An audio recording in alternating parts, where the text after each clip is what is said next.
Azərbaycan iki mühüm beynəlxalq təsisatın üzvüdür, İslam Əməkdaşlıq Təşkilatı və Avropa Şurasının üzvüdür və azsaylı ölkələrdən biridir ki, hər iki təsisatın üzvüdür və bu iki vacib təşkilat 100-dən artıq ölkəni bir araya gətirib.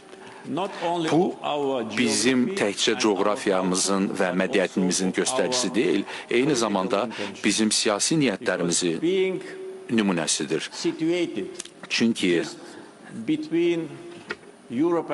Avropa və Asiya arasında yerləşdiyindən və təbii körpü, mədəni və artıq iqtisadi körpü olaraq qitələri birləşdirən ölkə kimi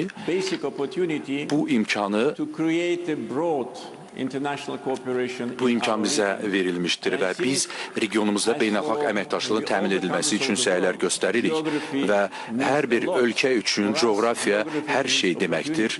Bizim üçün isə coğrafiya imkan deməkdir.